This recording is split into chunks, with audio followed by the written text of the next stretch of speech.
여리고성을 무너뜨린 이스라엘 백성들은 어떻게 보면 승리의 그 기쁨에 도취되고 있었을 것입니다.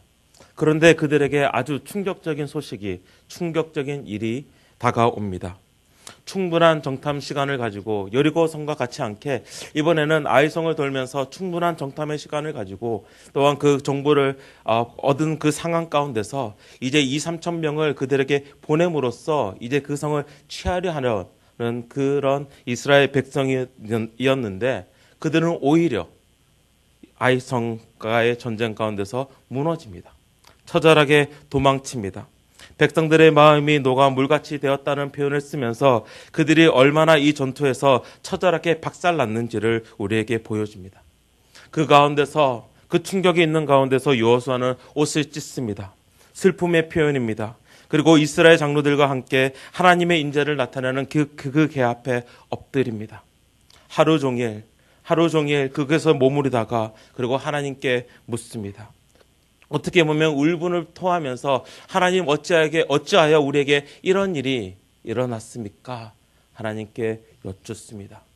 하나님은 여호수아에게 일어나라 라고 말하며 그리고 그에게 그 이유를 아이성의 전쟁에 패했던 그 이유를 여호수아에게 그리고 이스라엘 백성들에게 알려주십니다.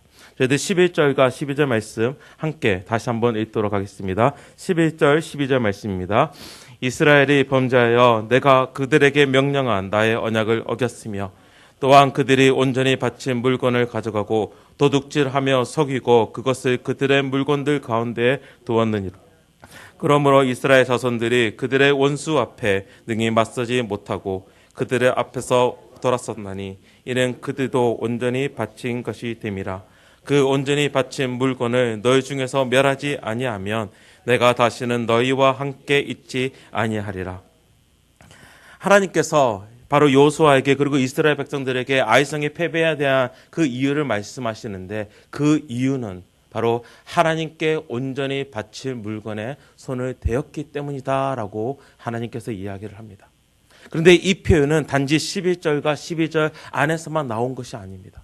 저희들이 오늘 본문을 천천히 읽어보았는데 1절 말씀에서도 똑같게 말씀하고 계십니다. 이스라엘 자손들이 온전히 바친 물건으로 말미암아 범죄하였으니 라고 나오고 있습니다. 그리고 오늘 본문의 그 끝에서도 15절 말씀에서도 온전히 바친 물건을 가진 자로 뽑힌 자를 불사르되 그와 그의 모든 소유를 그리하라. 이는 여호와의 언약을 어기고 이스라엘 가운데서 망령된 일을 행하였음이라 하셨다 하니라고 이야기하면서 결국은 하나님께 온전히 바쳐질 물건에 대해서 손을 댔기 때문에 아이성의 전쟁에서 그들이 처절하게 무너졌음을 하나님께서는 설명하고 있습니다. 그런데 이 문제는 단지 도둑질의 문제가 아니었습니다. 단지 어떠한 물건을 속이는 그런 문제가 아니었음을 우리에게 오늘 본문을 전체를 통해서 이야기하고 있습니다. 오늘 이 문제는 어떻게 보면 자신의 눈에 좋아 보이는 것을 따름으로써 하나님의 말씀보다 자신의 마음을, 자신의 것을 어떻게 보면 우상 숭배하는 그 모습을 아간의 모습 가운데서 하나님이 찾았기 때문에 이제 그 가나안 땅으로 들어가는 가운데서 그것을 아예 시작부터 멸하시기 위해서 하나님께서는 벌을 내리시는 것입니다. 열왕기상을 묵상하면서 잠시 나누었지만 전쟁의 전리품은 그 전쟁을 싸운 군사들에게 나누어집니다. 우리 드라마를 봐서 대하 드라마나 아니면 어떠한 전쟁이 있는 그 영화를 보면 너무나 쉽게 우리는 알 수 있는데 그 전쟁을 싸운 군사들이 그 전쟁을 이기고 난 이후에 그들은 그런 전리품들을 챙깁니다. 그리고 그 가운데서 어떻게 보면 가장 큰 공로를 세운 사람에게는 가장 큰 상금이 주어집니다. 근데 오늘 말씀 가운데서 하나님께서 명령하시는 것은 이 여리고 전쟁 가운데서 모든 것을 나에게 바쳐라. 다 멸절함으로써 다 그것을 태움으로써 나에게 바쳐라 라고 이야기할 때는 이 전쟁이 이스라엘 백성의 전쟁이 아니라 내가 싸운다 라는 것을 보여주는 것이며 하나님께서 싸우시기 때문에 바로 하나님께서 그 모든 것을 받으시는 것을 말씀하고 있습니다. 사실 저희들이 수요일 큐티 말씀에 보면 이제 이스라엘 백성들이 여리고 성으로 전투하러 가는 그 모습 가운데 놓여진 것을 봅니다.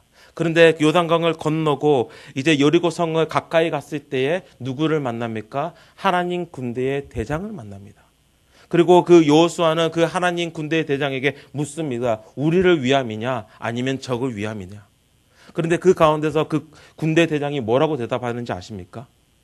내가 너희를 위해서 왔다라가 아니라 아니다라고 이야기해요. 아니다. 둘 다 아니라는 거예요.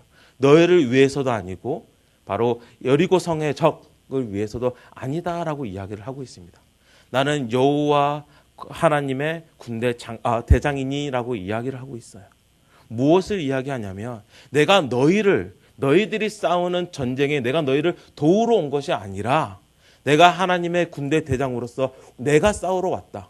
여호와께서 싸우러 왔다라고 이야기하는 거예요. 그렇기 때문에 여리고 성의 전쟁은 우리가 싸우는 이스라엘 백성들이 싸우는 전쟁이 아니라 하나님께서 싸우시는 전쟁이기 때문에 어떻게 보면 그 모든 전리품들이 하나님께 돌아가는 것이 당연한 것이었습니다. 그런데 그 물건에 손을 대는 거예요. 손을 대는 거예요. 그리고 손을 댔다는 것은 무엇입니까? 나도 이 전쟁에 어떠한 공로를 세웠다라고 이야기를 하는 거예요. 그런데 내가 이것을 이야기하면서 무엇을 말씀드리고 싶냐면 결국은 그가 그 물건에 손을 대었던 것은 그의 눈에 좋았던 곳에 손을 대거든요. 외투에 손을 댑니다. 은하에 손을 댑니다. 은에 손을 댑니다. 금에 손을 댑니다. 그에게 좋았던 것을 챙깁니다. 그리고 이것은 단지 내가 좋아했던 내가 어떠한 공로를 세웠기 때문에 그것을 챙기는 것이 아니라 어떻게 보면 내 자신이 앞섰던 것이죠. 어떤 분은 우상 숭배에 대해서 이렇게 설명을 합니다. 단지 우상을 놓아놓고 우상을 만들어 놓고 그것을 절하는 것이 우상 숭배가 아니라 하나님과 나 사이에 있는 것, 그것이 우상이고 또한 그것을 가지려고 하는 것이 우상 숭배이다라고 이야기를 하고 있어요. 아간 또한 하나님의 말씀이 분명히 모든 것을 멸절하여서 나에게 바쳐라 라고 말씀하셨지만 그 외투에 그 음하에 그 금하에 자신의 내 마음이 감으로써 바로 하나님의 말씀보다 그것이 먼저 감으로써 바로 우상 숭배하는 그 모습을 보여주고 있다는 것입니다. 그리고 이 문제는 단지 아간의 문제가 아니었어요. 하나님께서 왜 이 모든 것을 멸절하라고 하셨습니까? 가나안 땅에 들어가면 그 땅에 있는 모든 족속들을 다 멸절하고 그곳에 있는 그 모든 것을 다 나에게 바쳐라라고 말씀하시는 이유가 무엇입니까? 이스라엘 백성들이 그것을 섬길까 봐. 우상을 섬길까 봐. 이스라엘 백성들은 나만 섬겨야 하는데 하나님 참 너무 이기주의적이시잖아요.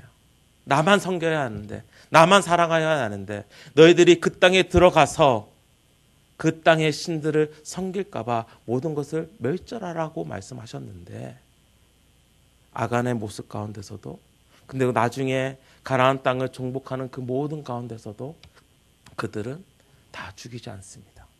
남겨놓습니다. 그리고 그 가운데서 그들의 신들을 따라갑니다.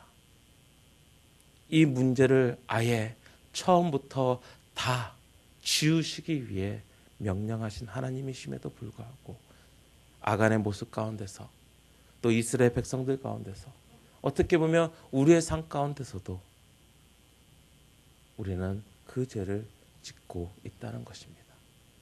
하나님과 나의 사이 가운데에 어떠한 것이 있고 내 눈에 보기 좋은 대로 따르는 그러한 모습들. 그리고 그 모습은 아이성을 보고 전쟁을 치렀던 이스라엘의 모습과도 같은 것입니다. 아이성을 보았을 때 2-3천 명만 있으면 충분히 그 성을 가질 수 있을 거라고 생각을 했던 거예요. 그런데 문제는 무엇입니까? 그러지 아니했던 거죠.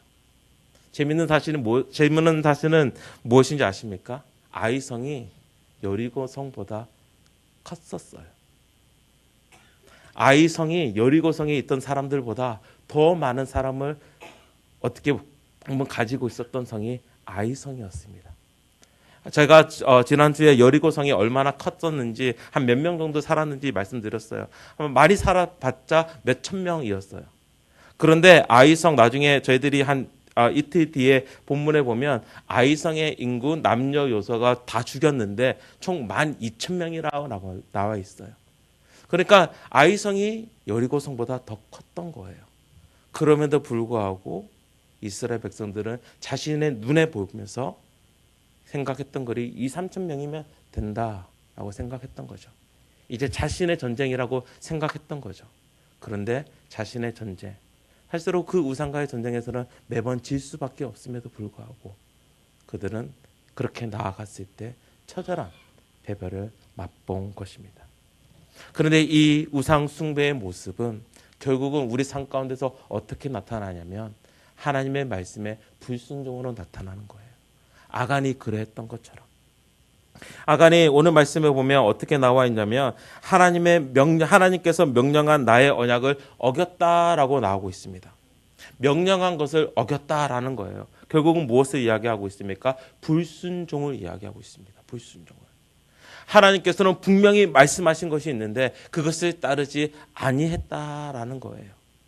아간이 그 물건을 취함으로써 결국은 그는 불순종으로, 결국은 우상이 그 마음 가운데 있었을 때에 불순종으로 그것을 방한했다라는 것입니다.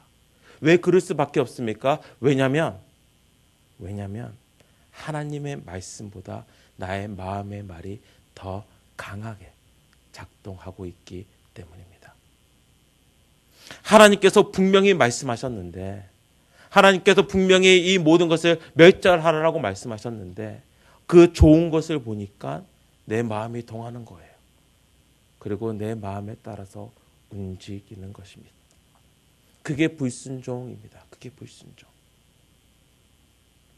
그렇기 때문에 이 순종의 문제는 단지 그것을 하느냐 아니하느냐의 문제가 아니라, 그것을 따르느냐 안 따르느냐의 문제가 아니라 결국은 그 대상을 보여주고 있다는 거예요. 내가 누구를 섬기고 있느냐. 만약에 정말 아간이, 이스라엘 백성들이 하나님 앞에서 온전히 순종하기를 원한다면 하나님을 진정으로 섬기고 있음을 보여주는 것이잖아요. 그런데 아간의 모습을 통해서 우리가 보는 것은 무엇입니까? 하나님을 섬기는 것이 아니라 자신을 섬기는, 자신의 눈을 섬기고 자신이 좀 더 나아가고자 하는 그 욕심을 섬기는 그 모습을 볼 수 있다는 것입니다. 그리고 이 순종의 문제는 또 말씀드리지만 아간의 문제가 아니었습니다. 나의 문제죠. 나의 문제. 온 인류의 문제죠. 순종하지 못하는. 하나님께서 우리에게 이미 약속한 것이 있습니다. 하나님의 나라를, 가나안 땅이 이스라엘 백성들에게 약속된 것과 같이 하나님의 나라를 우리에게 주신다는 그 약속. 그 약속을 우리는 매일의 삶 가운데서 정말 상기하면서 생각하면서 묵상하면서 매일의 삶을 살아가고 있는데, 그리고 그 삶 가운데서 결국은 하나님의 순종함으로써 나아가고 있는데, 문제는 무엇입니까? 매일 나의 삶 가운데서 무너진다는 거예요. 매일 아간처럼 숨긴다는 것입니다. 매일 아간처럼 그것을, 나는 정말 나의 생각을, 내가 좋아하는 것을 따라가고 있지만 하나님을 섬기듯 그냥 매일 숨기고 있다는 거예요. 매일 우리의 삶 가운데서 실패하고 맙니다. 그리고 이미 말씀드렸던 것과 같이 이스라엘 백성들도 완전하게 순종하지 못해요. 그렇게 외치면서 내가 하나님만을 섬기겠다, 하나님께서 따르시는 그 모든 것들을 순종하겠다라고 이야기하지만 가나안 땅을 완전하게 정복하지 못합니다. 우리 또한 그렇죠. 우리는 완전하게 순종하지 못합니다. 그렇기 때문에 우리는 우리의 매일삶의 삶 가운데서 예수님을 바라볼 수밖에 없는 거예요. 그렇기 때문에 우리는 매일의 삶 가운데서 온전하게 순종하신, 온전하게 바치신 예수 그리스도를 의지할 수밖에 없다는 것입니다. 나의 순종은 매번 실패하기 때문에, 나의 바침은 매번 실패하기 때문에, 이 바친다라는 그 말은 죽음을 이야기하고 있거든요. 온전히 바친다라고 이야기했을 때는 온전히 다 멸절되고 온전히 다 죽음을 이야기하고 있거든요. 우리가 우리의 매일의 삶 가운데서 온전히 바칠 수 있습니까? 온전히 죽을 수 있습니까? 그런데 예수님께서는 정말 온전히 죽으심으로써 순종을 이루시고 그리고 그 순종을 우리에게 주신 것입니다. 여호수아 말씀을 계속 묵상하시면 이 주제가 계속 반복되고 있습니다. 우상 숭배의 문제와 바로 그 우상 숭배에서 나타나는 순종의 문제. 무슨 말씀이냐면 우리의 매일 삶 가운데서 우리는 이것을 바로 대면한다는 것입니다. 매일의 삶 가운데서 우리는 우상 숭배의 문제, 바로 하나님과 나 그 중심에 그 가운데 무엇을 두고 있느냐라는 그 문제를 매번 대면할 것이고 우리는 그것을 어떻게 보여야 하는지를 우리는 매일매일 생각하여야 합니다. 그리고 그 가운데서 우리는 고백하면서 나아가야 하는 것은 하나님과 나의 가운데는 언제나 내 눈에 좋은 그리고 내가 따르고 싶어하는 우상이 있습니다. 그리고 나는 그렇기 때문에 하나님의 말씀에 온전히 순종하지 못하는 존재입니다. 그렇지만 오늘도 그 예수님께서 나를 위해 죽으신, 나를 위해 온전히 바치지신 예수님께서 보이신 그 순종이 나에게 있기 때문에 또한 그 은혜로 내가 살아가기 원하기 때문에 하나님, 내가 오늘 삶 가운데서도 부족하지만 연약하지만 하나님 순종하게 하여 주시옵소서라는 그 마음으로 매일의 삶을 살아가는 것입니다. 그런데 하나님께서 원하시는 순종을 보면 참 재밌어요. 여리고 성의 사건을 통해서도 알 수 있지만 이 순종이라는 것이 하나님께서 다 한 걸음 한 걸음 어떻게 보면 우리가 하는 한 모든 그 일들을 다 조금씩 인도하고 계시다는 거예요. 제가 이런 표현을 씁니다. 하나님께서 원하시는 우리의 순종은 걸음마적인 순종이다. 걸음마라는 게 무엇입니까? 제가 어릴 때 할머니랑 많이 걸음마 연습을 했는데 할머니 쉽게 이야기하면 이렇게 연습했던 것 같아요. 처음에는 제 발을 양손에 올려놓고 이렇게 걷는 연습을 하는. 그리고 나중에는 할머니 발 위에 내 발을 얹어놓고 할머니가 뒷걸음칠 때 나는 앞으로 조금씩 나아가는.